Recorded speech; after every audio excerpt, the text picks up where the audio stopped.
hace 10 años, pues no está diciendo la verdad.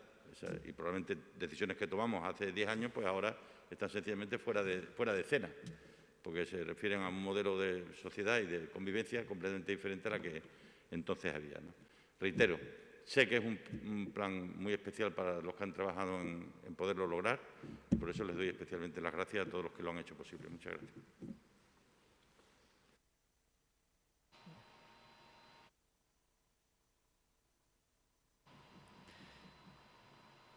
Interviene a continuación la secretaria general de UGT Extremadura, Patrocinio Sánchez Escobar. Buenos días a todas y a todos. Como siempre, muchas gracias. La Unión General de Trabajadoras y Trabajadores de Extremadura celebra, lógicamente, el Pacto Extremeño por la Igualdad, pacto que, como bien había mencionado antes el presidente, forma parte de los retos que nos marcamos dentro de la Agenda para la Reactivación Social y Económica de Extremadura el pasado 13 de julio. Este pacto es el punto de partida y el compromiso de los agentes sociales y económicos, hoy aquí representados, junto con la Administración, para trabajar en pro de la igualdad dentro del ámbito de nuestra comunidad autónoma y que nace desde el reconocimiento que se hace de todas las partes que estamos aquí de la realidad social y económica que viven las mujeres de nuestra región.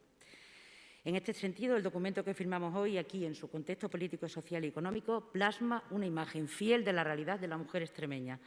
En el ámbito laboral tenemos mayores tasas de desempleo, también lo había comentado el presidente, 27,58 tasa de desempleo de las mujeres, 17,84 de los hombres.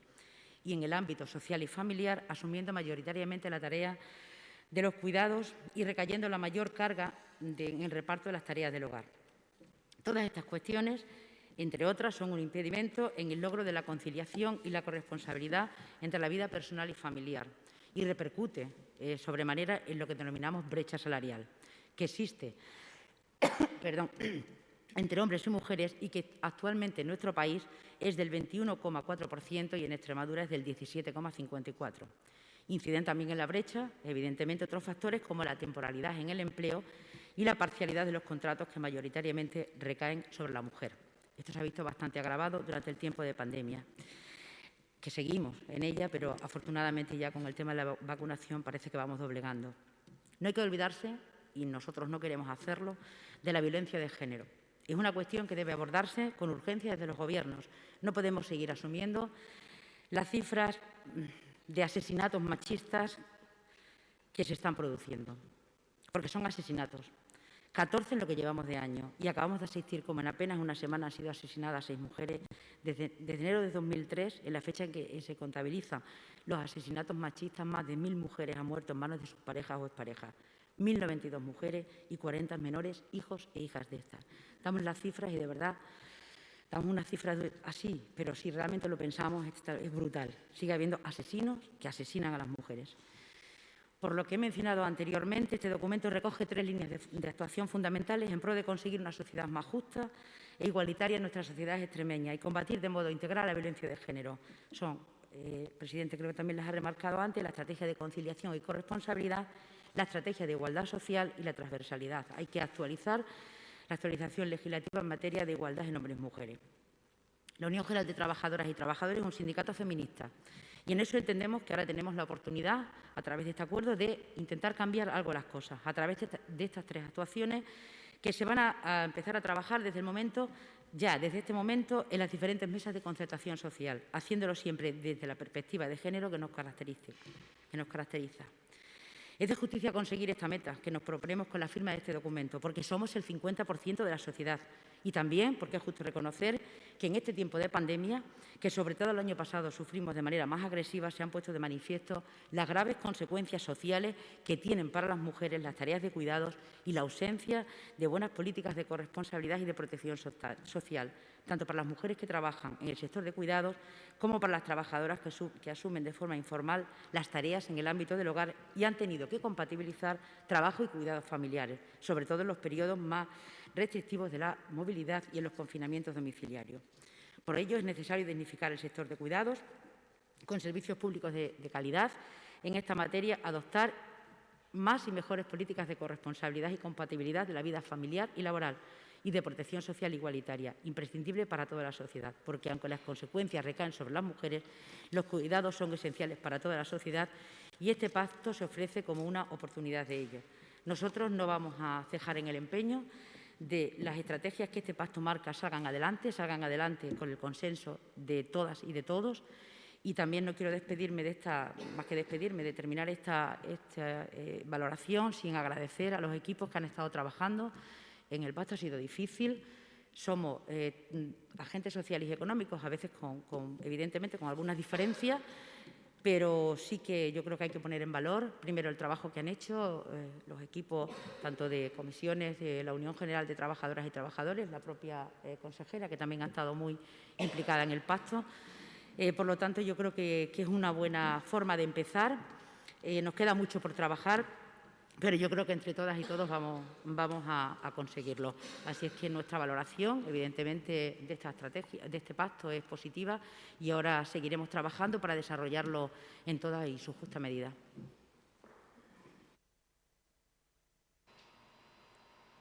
Toma la palabra la secretaria general de Comisiones Obreras Extremadura, Encarnación Chacón Belmonte. Buenos días y empiezo por donde acaba la compañera Patro de UGT, agradeciendo el trabajo que se ha venido realizando desde el 2016 para alcanzar al final este pacto.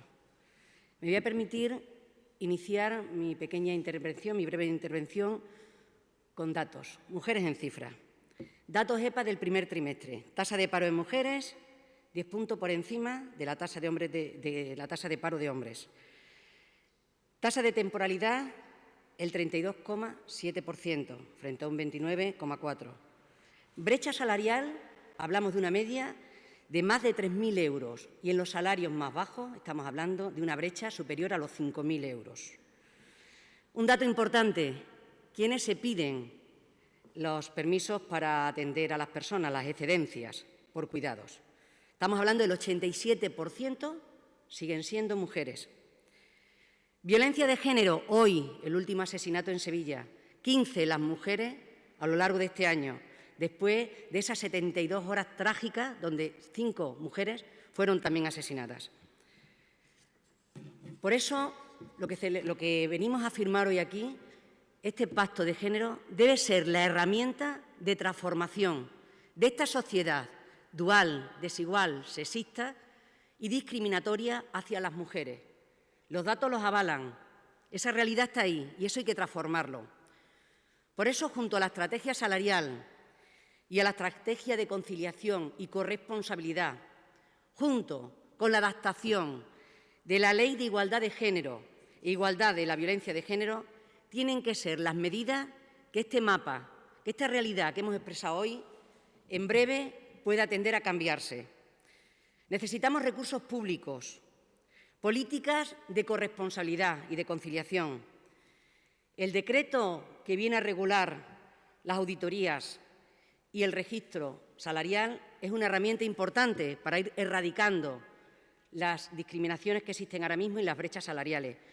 Pero lo que hemos anunciado aquí son brechas de género que existen en el mercado laboral y existen en el ámbito social. Y eso es responsabilidad de todos y de todas de ir erradicándolas. Y este instrumento que hoy firmamos aquí debe ser la base fundamental para que esto se vaya transformando. A ello hay que unir también la necesidad de esa coeducación, de esa educación en valores, que vaya también generando una sociedad mucho más igualitaria.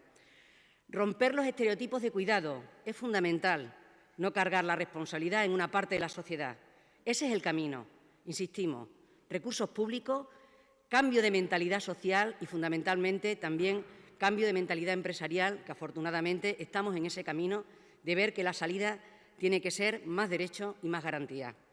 Muchas gracias, el camino está trazado y seréis vosotros los que, en definitiva, también evaluéis los resultados de esta estrategia, de este pacto que hoy firmamos aquí y que, desde luego, abre el campo de la esperanza para más de la mitad de la población. Muchísimas gracias.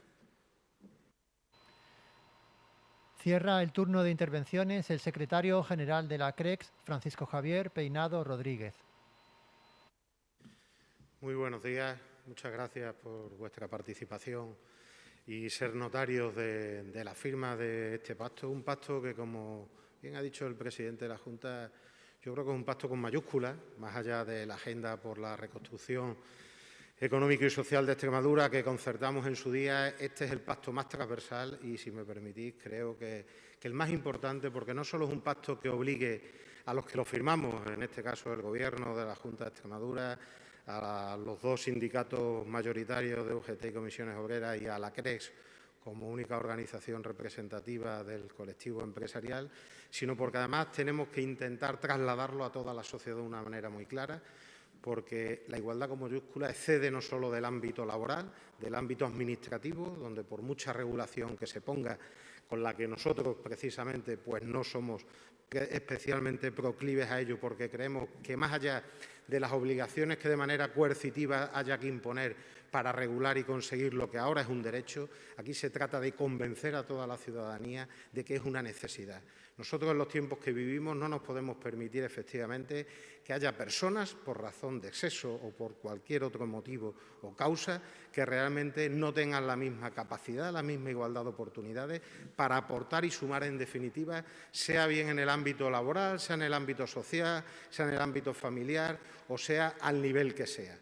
En ese el compromiso del colectivo empresarial yo creo que está más que demostrado, más allá de diferencias, de estereotipos, de estigmas que somos conscientes que seguimos teniendo todavía pues ahí colgados de la percha, pero que os aseguro que no es la realidad ni mucho menos de la mayoría de lo que se vive en los centros de trabajo, ni de la mayoría de lo que se mueve en las empresas de Extremadura.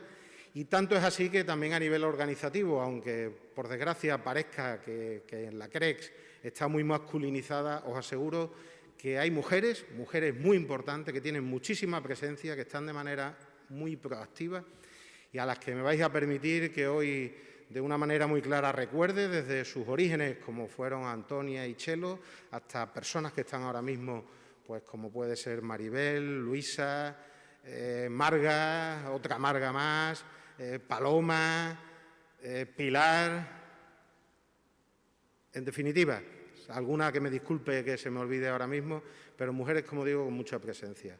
Tanto es así que el presidente de la CREX, que hoy por una cuestión familiar e ineludible no ha podido estar en este acto como él hubiera pretendido, pues ha querido que también me acompañase a mí en representación suya y de toda la Junta Directiva de la CREX, pues Pilar Collado, una mujer comprometida en este ámbito que no solo ha formado parte de los grupos de trabajo para acordar este acuerdo.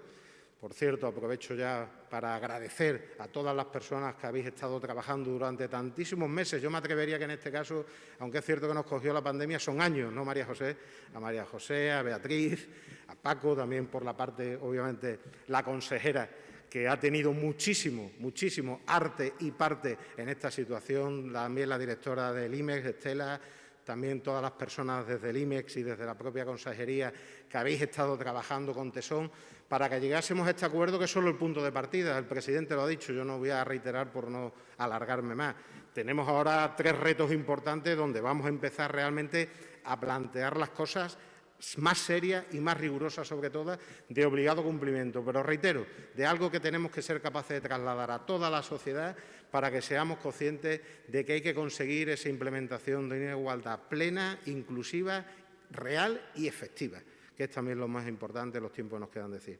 Nosotros somos conscientes, más allá de valorar cifras que están ahí, evidentemente, de valorar cuáles son las causas que llegan a esas brechas, por qué hay más mujeres en el paro ahora mismo, en el desempleo, que hombres. Evidentemente, todo eso lo estamos analizando, lo estamos trabajando. Vamos a intentar proponer medidas para corregirlas de una manera diferenciadora, para conseguir igualarlo, pero también creo que lo ha dicho el presidente, que la cuestión es que no solo es porque sean mujeres, es que son, en definitiva, personas que están demandando un empleo y además que necesitamos que se empleen, porque aquí cada vez no podemos prescindir de nadie. Para mantener el estado del bienestar que tanto nos ha costado conseguir, se necesita cada vez más personas activas, más personas que estén cotizando, que estén trabajando, que estén generando, en definitiva, bienestar social. Yo, por lo tanto, solo me queda también agradecer de manera muy especial al presidente de la Junta, porque creo que él, además, como hombre, pues está siendo un líder a nivel social, para darnos un ejemplo, desde su máxima responsabilidad y su convencimiento, de lo que tenemos que hacer los hombres, en el que yo, por lo menos, y hablo de mi experiencia personal, soy realista y creo que a veces nos falla hasta el subconsciente, porque todos tenemos que también tener muy claro que esto deriva de una rémora cultural, social, histórica, antropológica incluso, si me permitís, que no es fácil de revertir, pero que desde luego lo tenemos que hacer ya, porque no podemos permitir excluir ni tener en diferenciación con lo que también se ha dicho antes, lo que es el 50% de nuestras personas que conviven con nosotros todos los días, independientemente de las diferenciaciones biológicas que puedan tener o incluso de creencias, de religión, de raza, de cualquier tipo que sea. Por lo tanto, solo reiterar nuestro apoyo desde la CREX en nombre de todo el colectivo empresarial a que estamos aquí para sumar, que estamos convencidos de ello y que más allá de las diferencias que pueda haber, lo que también queremos es que se nos tenga el máximo respeto y no siempre se nos esté vilipendiando y cuestionando, que parece que lo estamos haciendo siempre para ir a la contra. Nosotros detrás de las empresas hay personas y personas en las que hay cada vez más mujeres también. Por lo tanto, hay hombres y mujeres. Y no creo que precisamente sea una medida o una intención cuando se buscan o se nos tacha a veces de ciertos tics o de ciertos modus operandi en el que se vaya buscando excluir a nadie cuando, como digo, no tiene sentido ninguno y está más que demostrado además que necesitamos que todo el mundo ahora asume. Nada más y muchas gracias. Buenos días, muchas gracias a todos por sus intervenciones. Pasamos a continuación al turno de preguntas de los medios de comunicación. ¿Alguna pregunta? Sí, Javier Serrano, de Televisión Española. Sí, buenos días. En relación al contexto en el que han hecho las intervenciones, cabe preguntarse, sobre todo desde el punto de vista sindical, y de hecho va dirigida la pregunta a las dos secretarias de los sindicatos, ¿cuáles son ahora mismo los sectores profesionales más susceptibles de tener que activarse con la mayor prontitud posible esas medidas, sobre todo desde dos puntos de vista, la brecha salarial y la alta tasa de temporalidad?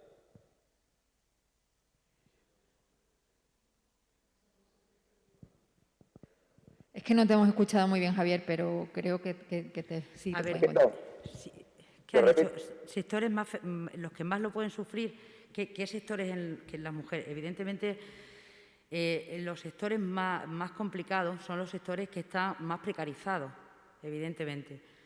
Son sectores que trabajan, mujeres que trabajan en el tema de la limpieza, mujeres que trabajan en las Kelly, las camareras de los hoteles, la gente que está trabajando, las mujeres fundamentalmente que están trabajando en sectores que ya de por sí está siendo muy complicado durante la pandemia, es decir, sectores más feminizados, como te he dicho, hostelería, restauración, etcétera. Y luego hay una parte muy importante también, que son esas mujeres que son invisibles, que es el tema de los cuidados y de las labores de atención a personas dependientes, etcétera.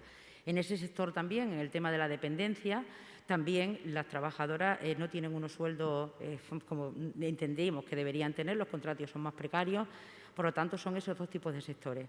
Fundamentalmente en el tema del sector servicios y luego restauración, camareras de piso, etcétera, etcétera. Y luego la otra parte, en el sector de la dependencia, también tenemos tiene mucha dificultad. Y luego también vamos a hablar, si quieres, de la economía sumergida, que en esta pandemia evidentemente también ha salido mucho a la luz porque no se podía trabajar, no se podía salir y no tenían ningún tipo de protección. Esos son los sectores más o menos, y hay más sectores, pero los más importantes, por lo menos para la Unión General de Trabajadoras y Trabajadores, son los que más tenemos pues determinados o vistos. ¿Vale?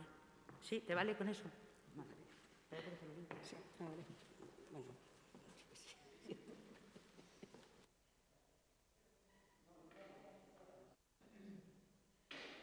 Gracias. Desde Comisiones Obreras venimos haciendo tiempo la valoración de cómo está el mercado laboral, donde hay una segregación vertical, es decir, las mujeres, eso que se llama el suelo pegajoso, cuesta muchísimo el promocionar de manera objetiva, como ocurre con los compañeros trabajadores, y también hay una segregación horizontal en cuanto a sectores muy feminizados, donde las condiciones son más precarias, y otros sectores donde las condiciones están más masculinizadas y las condiciones son mejores. Curiosamente, sectores como la industria, son las mejores retribuidas y las mejores condiciones y están muy masculinizadas, y otros sectores como dependencia, limpieza, y no vamos a hablar ya de empleadas de hogar, donde son las condiciones más precarias y donde un porcentaje muy elevado son mujeres. Eso es lo que hay que romper. Hay que romper esa segregación. En el siglo XXI no tiene sentido que mujeres y hombres en el mercado laboral de manera general se ocupen estos estatus, porque la educación es la misma, la formación es la misma y las mujeres salen tan o mejor preparadas que los alumnos de las universidades o de las escuelas de formación profesional. Por lo tanto, eso es lo que hay que modificar. Habrá que incentivar de alguna manera para que esos perfiles caigan. Y es curioso, cuando hombres ocupan un estatus determinado en ciertas categorías, parece que se eleva el valor de la categoría. Por poner solamente un ejemplo, cuando hablamos de cocineras, bueno, pues tiene un estatus determinado, pero cuando llegan ya compañeros a asumir esas funciones ya hablamos de restauración, ya parece que cualificamos más. Esos estereotipos los que hay que romper. La educación es fundamental, el papel del empresario es fundamental y el trabajo del sindicato, en este caso Comisiones Obreras, es luchar porque eso vaya modificándose. Muchísimas gracias. ¿Alguna pregunta más? Sí, Juan Ramón Martín, de Canal Extremadura Televisión. Sí, buenos días. Yo quería preguntar sobre otros asuntos. En principio, en primer lugar, para los sindicatos y la patronal, ya que se ha llegado a un acuerdo sobre esa prórroga de los ERTE, pues bueno, una pequeña valoración sobre el asunto. Y en segundo lugar, para el presidente tenía dos cuestiones. Primero, en referencia a esos posibles indultos a los condenados por el proceso, ya sabemos que ha expresado su opinión en las redes sociales, pero bueno, sabiendo que el Gobierno mantiene el no descartar esos indultos, pues bueno, ¿cuál es su interpretación, su postura? Y con respecto a la fábrica de cátodos, que estaba buscando una ubicación en la provincia de Cáceres, ayer Canal Extremadura Radio hablaba con el CEO de Five for Tech y decía que bueno, que ya estaba cercano a tomar esa decisión antes de que comenzase el verano. No sé si en ese sentido nos puede comentar un poco cómo van los avances. Sí, me consta que están estudiándolo, pero a nosotros todavía no nos han comunicado nada y cuando lo hagan, pues supongo que lo harán también en público, ¿no? En este momento no tenemos esa información definitiva sobre la opción que preferentemente decidan, ¿no? Respecto a la pregunta de los indultos, yo ya me manifesté ayer. Barcelona le coge de nuevo el relevo a Madrid. Y aquí todo el mundo hablando de los problemas de Madrid, de los problemas de Barcelona, de los de Madrid, de los de Barcelona, y a los demás ¿qué? Y de los nuestros ¿quién habla? Por tanto, conmigo que no cuente.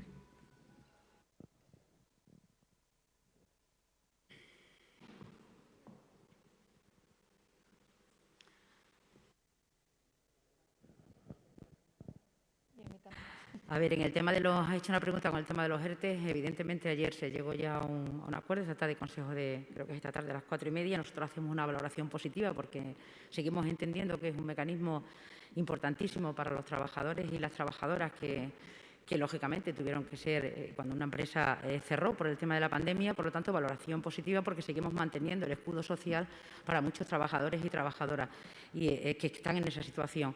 Y además también entendemos que también es bueno para las empresas porque también se aseguran de alguna forma una cierta estabilidad y un cierto continuo. Pero eso mejor quizás que lo conteste Javier, pero bajo nuestro punto de vista es positivo, repito, porque seguimos manteniendo el escudo social para esas trabajadoras y trabajadores que lo necesitan hasta que la economía se reactive. En principio son hasta el 30 de septiembre y esperemos hasta septiembre y esperemos que en ese momento, en un momento determinado, si la economía está totalmente reactivada, pues ya dejarán de existir. Pero mientras tanto creemos que es un acuerdo bueno, un acuerdo positivo y así lo hemos valorado y así evidentemente lo vamos a defender.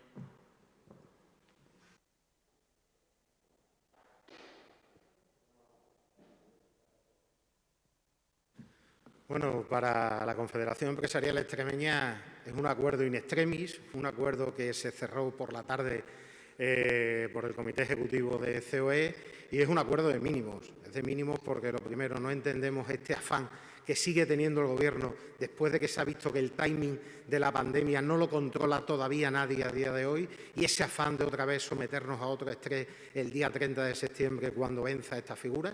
Nosotros habíamos propuesto, como bien sabéis, hasta final de año. Tampoco entendemos muy bien esas especulaciones que hay ahora, que parece que en septiembre esto ya va a ir todo de color de rosas y que por eso hay una bajada importante de las exoneraciones de cuotas a la seguridad social de los trabajadores que sigan en ERTE. Algo que ojalá fuese así, porque si es así, nada que hablar, llevará la razón el Gobierno de España y nosotros lo aplaudiremos, porque será que ya no hay ni trabajadores con esa suspensión de sus contratos temporales, ni empresas que hayan tenido que acudir a esa figura para poder mantenerse.